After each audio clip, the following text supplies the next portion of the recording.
We've never been more connected, yet somehow more people than ever feel completely alone. So the real question is, why is that happening and how do we fix it? Today, we're talking about something that affects more people than we realize: loneliness. Not just being alone, but feeling disconnected, even when you're surrounded by people, technology, and constant communication. I'm joined today with Alexander Goldman, who focuses on strategies for solving both social and individual loneliness and how the connection that technology and our nervous system all play in a role of how we feel. This is going to be a conversation that's going to help you understand what's really going on and, more importantly, what you can actually do about it. Alexander, I am so excited to have you on the show today. I'd like to welcome you to the show. This is a topic that is so well deserved and needed. And I'm so glad that you came on the show today to discuss this.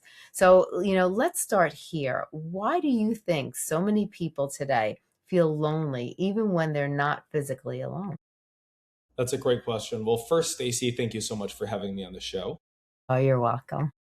Yeah, so loneliness is, if we just jump into the brain and look at what loneliness is feeling scared, essentially. There's more to it, but if you are lonely, it is a state of heightened unsafety, felt unsafety. Right. And so things that make us feel unsafe also tend to make us feel lonely because if you feel unsafe, one of your first instincts is to identify threats around you, Right. to try to separate and distance yourself from those threats. So the things in our lives that make us feel unsafe or that put us into that stress response Yeah. also tend to lead people to feel lonely. So there's that. So things like social media, doom scrolling activates a stress response in our brain. And people literally these days have higher average baseline cortisol levels, which is a good indicator of stress. Yeah. So these people have higher stress and therefore they feel more unsafe. Therefore, they feel less connected.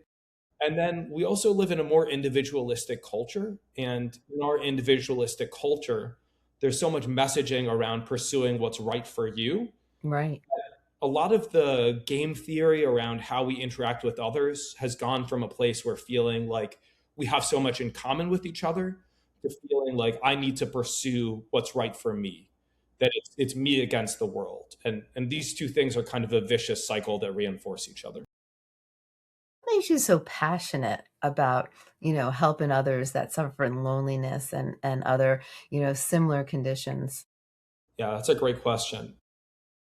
My freshman year of college, I went off to school, and from the outside, everything looked great. I was doing well in school. But on the inside, I was kind of in this stress response where I felt overwhelmed and out of my comfort zone. I wound up spending almost all my freshman year kind of like watching a lot of YouTube videos, and I realized in retrospect that I was in this stress response. And that matters to me because I want people to know that you can be in this stress response, you can be dealing with loneliness without being aware of it. Right. There's also that science part of it about awareness of our own emotional state. And also, I think the things that make life worth living involve connection. Yeah. They involve taking risk, they involve play. And so much of those good things can only happen if you are either not feeling alone or you're willing to, you know, go against the grain of what your brain tells you to pursue if you're feeling. Right. Now, what has changed in the way that we connect as humans? So a lot of different things. The biggest, lowest hanging fruit is social media. The average young person spends roughly 5 hours a day on social media. And yeah, it's staggering. I mean, the young women even more, and the health impacts on young women are massive. So people have gone from interacting with on a one-on-one basis with people to essentially being a consumer of rapidly delivered information. I find the term social media very oxymoronic because it leads people to become more antisocial. And the effects on our nervous system of social media are basically anytime your brain is shown something new that you didn't expect, your brain goes into a stress response. Mhm. Then your brain tells you, okay, how do I respond to this? So you swipe or you kind of take an action. This gives your brain a slight feeling of control and predictability. And so a lot of young people have essentially become addicted to the feeling of control and detachment and predictability that social media provides. Right. The net effect is young people are kind of ground zero for how people are being impacted by social media. Right. But it's also, shifts to working from home, shifts in values. Uh, you can look at, there's great books on this, like Bowling Alone, that reveals that way before social media, people became way less involved in their community religious groups or community groups in general. Mhm. And basically, a lot of the reasons why we do this is because it feels safer when we're disconnected from things. Right. The irony being that the more you disconnect yourself from things, the more unsafe you feel. So the things that we do that tell us that we should do these things to feel safe are counterproductive. Mhm. So largely it's technology that's changed these things. And of course, on the forefront of this now is AI, which I like calling a certainty machine. A lot of young people are getting into relationships with AI or using it to simulate friendship because there's no risk. Yeah. But we need risk. Like humans thrive. Like you cannot thrive if you are not exposing yourself to the right kind of risk. Right. That's so true. Do you think that this is getting worse? As you've been doing more research and as you've been talking to more people, have you seen that we become worse as we grow? So yes and no.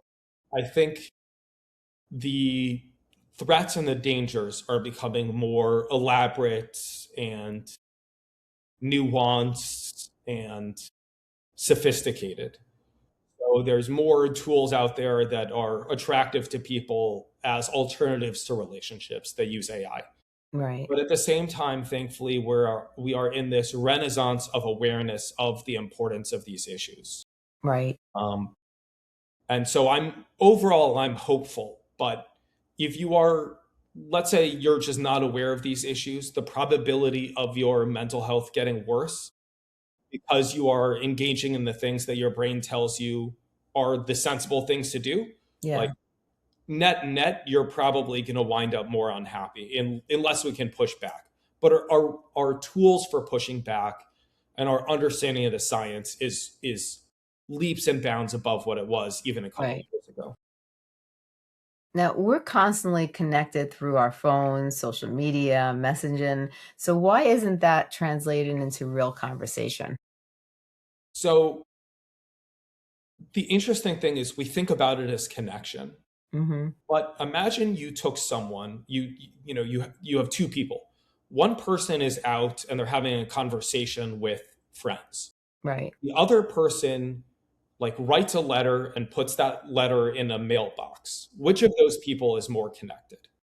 The person who is spending time with friends. Right. In order to feel connected, you need to be present with people. Yes. There is no amount. And the other thing is, a lot of the people who built these platforms that simulate connection, like Instagram or dating apps or social media in general, were people who had discomfort interacting in person. So Yeah. a lot of the problems that they're solving are that they do not like being connected. They like feeling connected, but they need to feel at a distance in order to feel safe. Yeah. So these most of the things that people use to simulate connection are kind of like pale imposters of that. Right. And we need the real thing. Like we can't eat cardboard cutouts of food, Yeah. however much of it we have in our life. You can have, a giant box of cardboard cutouts of food. And why aren't you happy with this nearly food that you have? No, Yeah. you need real food. You need real connection. That's so true. Now, what are people misunderstanding about communication versus real connection? Yeah, that's a really great question. The first is people tend to think that communication that simply exchanging words involves communication. Being exposed to someone's Instagram story, leaving a comment, that is true. Communication is a much, there's different ways to define it, right? But it is a it is a thing that happens where you are taking an action, someone gets information. Connection is not about simply exchanging information. Right. It's about how your nervous system responds. And a good example would be, uh, I don't know if you've heard the term like a parasocial relationship, but you can follow an influencer on Instagram and you can leave comments on things. Yeah. Your brain is telling you that you are connected to them, but in reality, it is not a real relationship. Right. Connection requires relationship, and Hmm. that can't be at a distance. Like Right. you can, I mean, let's say you have my brother lives in Miami. He's one of my best friends. Of course, we talk over the phone, but that is not our relationship. It is simply a context in which that happens. So that's one thing that people misunderstand, that all communication is connection. Right. The second thing is that, and I honestly think this is probably the biggest thing, that people think that the more you use social media, the more connected you feel. And that the thing that's addictive about social media is that you're connecting and that we like connection. Right. And shouldn't we like connection? And if connection is good, shouldn't using social media, shouldn't we want to use it? So why should we feel bad about compulsively using it? But Right. the core mechanism underlying compulsive social media use is not connection. It's actually disconnection. It puts your nervous system into a stress response. And the weird thing is that, and sorry if I'm going on, but the weird thing is our bodies actually like being stressed, Yeah. because if you're stressed, it means that you're aware of something that could be a risk. And of course, we'd always rather be aware of something that could be a risk. Right. To be like closing your eyes and walking through a field full of lions. Yeah. We would rather be stressed. So our bodies like pursuing that stress. So the number one thing, to sum up all of that people don't understand, is that we tend to use social media and technology to, particularly social media, to introduce stress to our systems that we can then numb, Right. which is the opposite of connection, which is why it leads to loneliness, because it makes us feel stressed. So we distance ourselves. One of the other fascinating things is using social media and activating the stress response causes something called interoception to decrease. Interoception is our awareness of our own emotional state. Right. So the more you use social media, like if you're doom scrolling, you actually become less aware of how you feel. And so Oh, you're actually becoming less connected to yourself, um, which sadly helps us feel safer, because disconnection is safety. But right. of course, it's safety that backfires. Yeah, for sure. Now, is technology helping us or is it quietly making things worse for us then? I mean, I would say that it's making things worse if I had to pick. And it's not, it's, you know, the other thing that's important to distinguish is there's something called passive social media consumption and Yeah. active consumption. Active consumption is where you are posting content and connecting with your friends. There are different reasons why that's not good, particularly for young women. It can really negatively impact self-esteem and body issues, and kind of controlling your image is really harmful to our well-being. But if you're connecting with your friends and you're not feeling judged and you're not worrying about that, that's great. Like I have a lot of friends and I like seeing their stuff, and it's nice to stay roughly up to speed with them. Right. Passive social media consumption is seeing things made by people that you don't know. Mhm. And that's just kind of straight up bad for our brains. Yeah. Like, there is like valuable stuff of where you could be like learning about things. Um, One of the other fascinating things is our brain does this thing called upward social comparison, where let's say you're on Instagram, you see an image of someone who's more attractive than you. Right. That content specifically puts your brain in a stress response, because your brain is like, wow, this person is successful. Our brain is like so much of what our brain does is just try to identify how our culture defines success and Hmm. emulating that. You see someone who's more attractive than you, it stresses our brains out, and it makes us, it literally tells us that we're not enough as we are, and we should look for indicators of how to be more like this other person.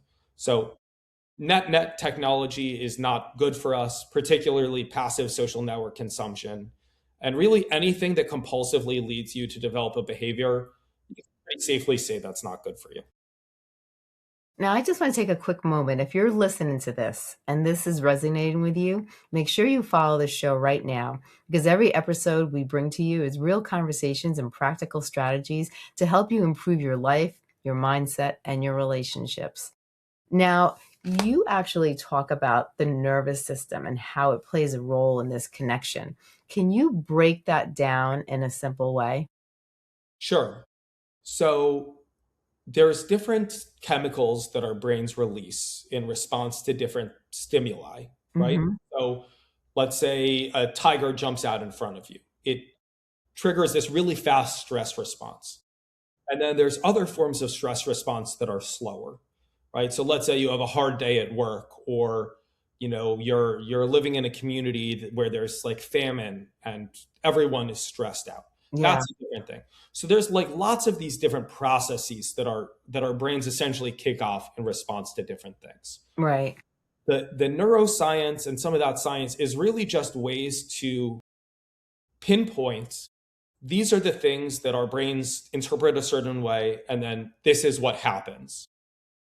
The mechanism for a lot of my research that's most important is cortisol, which is that slow building stress, Yeah, and how that kind of builds over time. And our brains, I also talk about like evolutionary psychology, which is we evolved to like live and thrive in certain ways, right? Like right. that's why we need relationships, that's why we like to play, it's all of these things. Hmm. Our brains were not built to be constantly exposed to things that stress us out. Yeah. um, you know if you see one tiger and your brain is like, oh, tiger, you respond to that, and then you get away from the tiger and your brain's like, whoo, no more tiger, right? But a lot of this exposure to content essentially gets our body to go into this stress response and then maintain that stress response, Right. which causes lots of changes in the body. It also, this term brain rot, Hmm. it's actually a scientific phenomena. It's not the term isn't the proper term for it, but Right, right. constant exposure to stress like literally degrades parts of your prefrontal cortex, which are responsible for free will um, and conscious decision making and self awareness. Yeah. So the science is there's a way more complicated stuff behind it, but it's really useful to just be able to distinguish like why do things impact us the way they do. And you Right, don't need to nerd out on the science to accept that there's like an objective reality behind how things impact us. right. Now, how does loneliness actually affect us, like mentally and physically? Yeah, so that's another area that's totally fascinating. Loneliness is a response that you can call it an emotion. Yeah. I think it's almost more useful to think about it as a sensation like hunger or thirst, because we don't think about hunger as an emotion, right? Right. It is a set of things that happen in the body that Hmm. tells us to take a certain action. Right. Loneliness is like that. There are physical indicators in the body, like Hmm. outside of just the brain. If you are lonely, it means you feel unsafe. Because if you were lonely, it meant that you were either separated from your tribe, or maybe you did something that pissed off your tribe, and you really need to figure out how to fix those connections. Yeah. So if you are lonely, you feel unsafe. So there's that. And then there's also all of the processes that our brain tells us to do if we are lonely, like to seek Right. out safety. Hmm. The great irony, maybe the greatest irony in all of this, is that when people feel lonely, their brain tells them to seek out safety and reduce risk, Hmm. right? Because if you were isolated in the jungle or in the savannah, your brain would say, okay, I'm alone here, I should hide, Hmm. and come up with a strategy. The ultimate irony is these days, most of the risks around us are social risks. So what lonely people do is they tend to isolate themselves further. Uh, so loneliness is a set of behaviors. It's a set of maladaptive behaviors. In other words, they're things that our brain does for good reasons, but in our modern world just kind of backfire. Now, why do some people feel disconnected even when they have relationships? Yeah, so there's a lot there. If you are consuming a lot of social media content and you're essentially teaching your brain to see what's wrong with you, a lot of people can become perfectionists. That's a really common thing where you're essentially, and this is where it goes from neuroscience to psychology, you're projecting some of those feelings of being imperfect onto other people around you. Right. And therefore you kind of push them away Hmm. because you secretly think that you're not enough, even though you're not aware of that. So you push other people away. The other thing is if you're not feeling safe, your body is not in a state of pursuing connection. Right. So you can be around people, like you can have friends, but you can feel like there's a distance between you. Right. Um, and and one of the interesting things about loneliness is you can't necessarily determine loneliness from the outside. Right. It's a physiological thing, but a lot of young people in particular, they have people that they spend time with, but also maybe you're not being honest with them, right? Right. Like a lot of people talk about vulnerability these days. I just talk about not hiding. Like Right. connections are built on not hiding from other people. If Yes. you feel a certain way, but you don't feel like you can express that with someone else, you can feel lonely even if you have from the outside a good relationship. That's so true. Now, let's get practical. Like, what are some of the common mistakes people make when they're trying to build connection? Yeah, great question. First is to be aware, to try to be more aware of why you are seeking out what you are seeking out. Hmm. So if you are building connection because you feel lonely, that's good. You should be aware that you're lonely. But Right. you should also know that simply being with other people is not going to solve your loneliness. Right. So people think that spending time with others is the solution. That's not the case. And one thing that oftentimes happens is people have this transactional mindset. You spend time with people, solves your loneliness. If you're only spending time with people to solve your own problem, you're not going to feel connected. Right. Like connecting requires giving, and literally our brains go into this state where things called mirror neurons activate, where Hmm. we almost like simulate in our heads what's going on in other people's lives. Right. Be interested in other people. So that's one thing. The other thing is a lot of people mistake meeting friends for making friends. Hmm. The research is really, really strong and really, really clear. Connection requires invested relationships. Right. You can't simply be meeting people and expect that to create meaning and connection in your life. You Right. need to be, I wish I could quote the exact study and the exact number. I think it's 90 hours that to make a real friend, you need to spend 90 hours with someone. Wow. Yeah. So a lot of people don't, go through the right behavior because you have to invest in connection. You don't make it.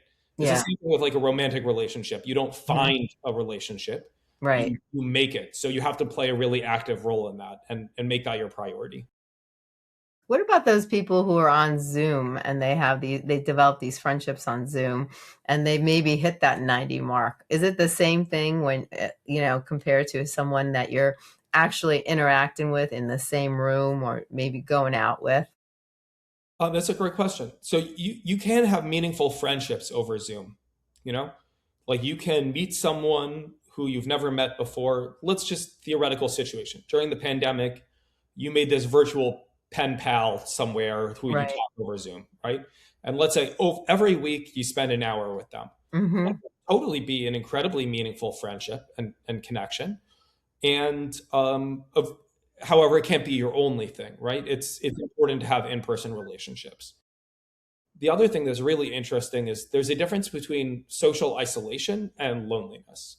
Mhm. So social isolation is this like objective measure of how much time you're spending alone each week. or however over a period of time. Loneliness is how you feel. Yeah. You don't actually, most people don't actually need to spend all that much time with people Yeah. on a regular basis. It's not like you need to spend 5 hours a day with people having deep conversations, right? It can be, like 3 hours a week with friends in addition to your daily life. Right. And and that can take a big chunk out of that loneliness. And having friends over Zoom can certainly, or talking with family over the phone, you don't even need to see them. That does make a meaningful impact on our nervous systems and does help us feel. Now, what actually pushes people further into loneliness without them realizing it? That's a great question. The first is that when people, I mentioned this earlier, when people feel lonely, our brain tells us essentially to seek out safety, push Mhm. ourselves further away from people. Yeah. It is an absolutely sensible, rational response in the sense that if you feel unsafe, you Mhm. should seek out safety. Right. But that's where we need to draw the line between what our brain is telling us and what we should do. Right. There's like lots of different kinds of therapy that help with this. But if you are lonely, you should not be relying on your brain to just identify that you're lonely and to get you to change your behaviors. It can Right. be a downward cycle because if you're doing the rational thing and just doing what your brain is telling you to do, you'll just wind up more lonely and being socializing will seem scarier. So you need to train yourself to take risks and to change your relationship with risks. And empathy is actually a huge part of that as well.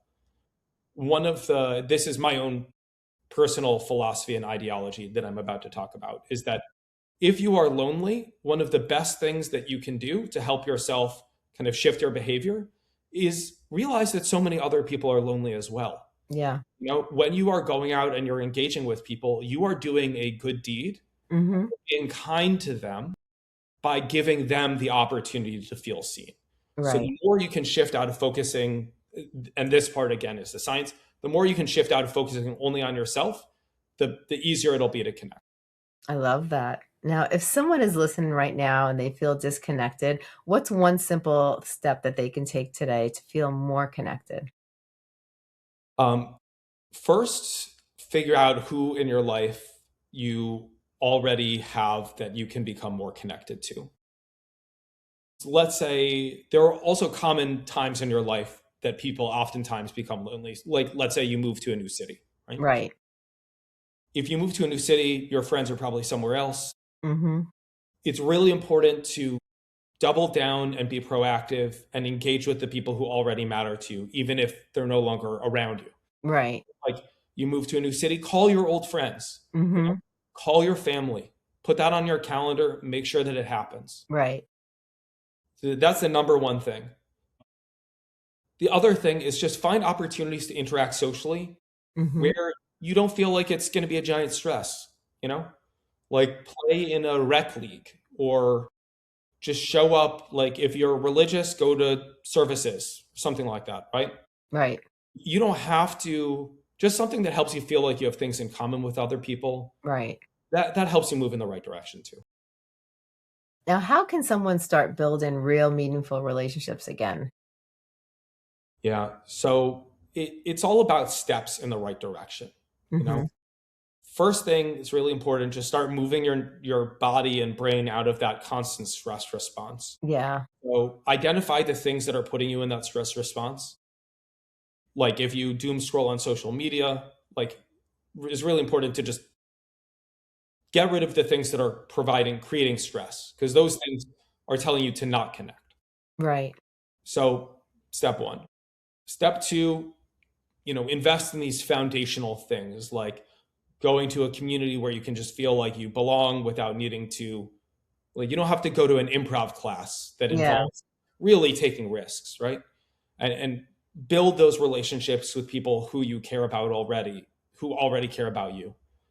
And then from there, start investing in friendships. You have to take risks. You have to be willing to strike up conversations. And you can develop some simple prompts for yourself that help you go from small talk to a more meaningful conversation. Right. One of the most important things is go to places where you're going to see the same people again and again. Yes. Like if you're religious and you go to church or synagogue or mosque or whatever, see the same people and ask them a question each time. You don't need to get super deep right away, Yeah. and really invest in those things. The flip side of that is you need to commit to going to things again and again. Right. You can't expect to show up and make friends. So these are just some of the best practices. 100%. Now, what's something small that somebody can make a big difference in? Yeah. So talk to people. You know, if let's say you're not lonely, Right. you know, it is a good deed to invite people in and engage people. Right. You can Mhm. just talk to a stranger. Like let's say you're walking around or you're at a coffee shop, ask the barista a question. You know, one of the things that social media does and devices do is they get us to kind of retreat from the world. So the more that you can do to just engage with the world and engage with the people around you, the Yeah. more you de-risk those behaviors for others as well. The more you set an example. So if Right. you are already connected, be a leader and set a strong example. Right. I love that. Now, if you can change, the way people think about connection, what's the one thing that you would want them to understand? I think a lot of people, when they think about connection, they think about it as this really touchy feely thing where, like I'm a man. If like a lot of times men, they think, oh, connection, like that's for like I'm supposed to be self reliant and strong. For me, I think that narrative is exactly the opposite. People who insist upon being able to do things on their own are weak. Yeah. They're weak because they are not able to tolerate the uncertainty of connection, and connection is required for thriving. Right. You want to go back way back in time. We hunted in packs. Mhm. Yes. That you want to talk about like archetypal masculinity. It involves being a part of a team. Yes. So I think that's the fundamental biggest misunderstanding. Pursuing connection, pursuing belonging, building relationships is winning at life. It is not being weak. It's not failing to live up to social standards. It is the exact opposite. It is being strong. Yeah. Now, from this conversation, before we close, what are some important factors that you would like people to walk away with from this episode? Yeah. So, first, I would like people to think and reflect on their habits and the way they live their lives. If you feel disconnected, find ways that you are introducing stress, find ways that you're like numbing that disconnection, Yeah. and be a leader in your own life and set an example for yourself and be patient. Like patience is really important here. Yeah. You're not going to go from lonely to having the social life you want right away. Right. If you are connected, help other people find connection. Be a leader, set an example. If you're an educator, if you're a parent, model the behaviors that you want. Right. I love that. I love that. Now you have a Substack newsletter. You also have a LinkedIn that you're very active in, that you have show content in, and you have your own podcast. Can you tell us about each of those? Sure. Yeah. So the podcasts, I like this, I interview experts, and some of them are therapists, some of them are startup founders or professors or neuroscientists, and they all touch on human connection in different ways. If what I'm talking about resonates with you, you might find the podcast interesting. The Substack is deeper research, and a lot of my perspective comes because I read a lot of like research papers, but I try to make everything like really accessible and interesting, you know? So, for instance, I wrote about the impact of loneliness on politics. Right. For example, like people who are lonely, you could see our entire political landscape as by loneliness. Lonely people are 6 times less likely to volunteer for non-political causes, 7 times more likely to volunteer for political causes. So our entire modern world, political polarization, all of that has to do with loneliness. Right. So if what I'm talking about strikes a fancy with you and you're curious, some of the stuff that I talk about gets a bit nerdy, but you can always bounce around. I'm trying to increase awareness of this stuff and Yes. I deliberately, I have no issue with people who do social media, and I think there's a lot of important messages you can put out there. I like the longer form stuff, so the Substack stuff. And then on LinkedIn, if you want to follow me on LinkedIn, it's a good way to just gain little insights during your day-to-day life, like where is this world going? What can you Yeah. do? All of that good stuff. And you also mentioned that you provide, some services if people want to talk to you, you're there to help them. Yeah, totally. So I do consulting, and that's more like paid consulting if you are a company or a government who is looking to cultivate connection and improve mental health and well-being and lead whomever you care about to thriving. So I do that. And if you're a nonprofit or a government and you just want to have a casual conversation with me, totally cool too, for free. Also, if you're a parent or an educator and you're just curious about this stuff, I'm always down to have a short conversation. Um, the way this shows up in everyone's life is different. The science is emerging, the best practices are emerging, and I would hate for people to feel like they have to navigate this space alone. So I can also connect, if you're an educator, I can connect you to good resources that can help you as well. Or a parent. I mean, being a parent today is probably the hardest it's ever been. You Yeah. Uh, and I think everyone deserves to feel like they have access to support and resources. And in addition to the paid work that I do, if you just want a voice and a mirror to reflect back stuff, I'm down for that too. I love that. Now, where can people find you? Yeah, so my Substack is called Interface of Us. And so you can go to interfaceofus.substack.com. You can also see my podcast there. My podcast is called Connecting Beyond Apps and AI.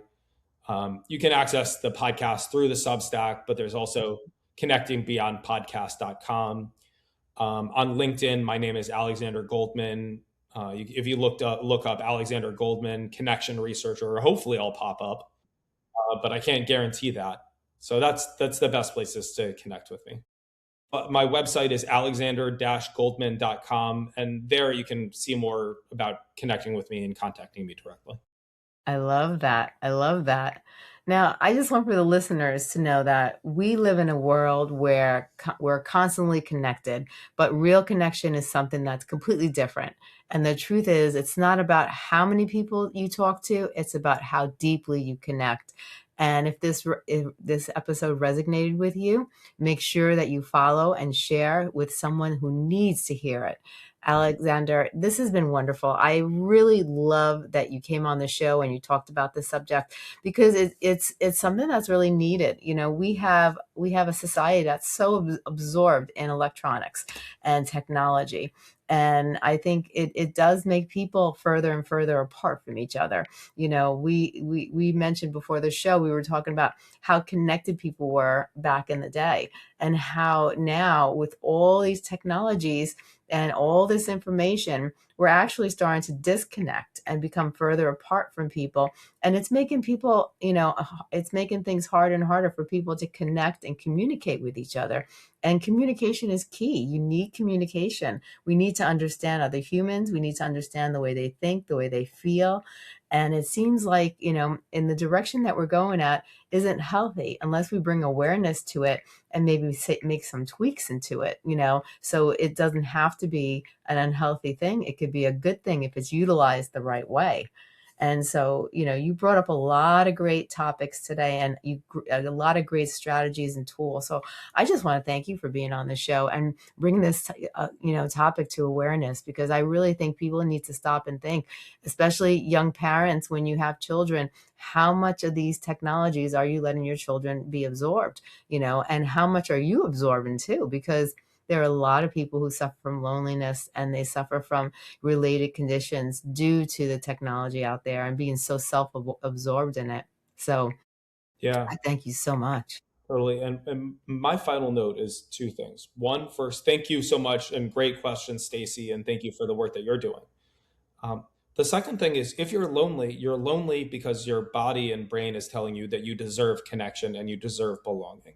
Yes. So everyone deserves that. We were built to belong. If you want to feel like if you want to win at life, if you want to thrive, pursue connection. Yes, I agree. I agree. This has been wonderful. Thank you so much, Alexander. I appreciate your time, and I hope you come on this show and we could talk further about this again. Anytime. Thanks, Stacy. You're welcome.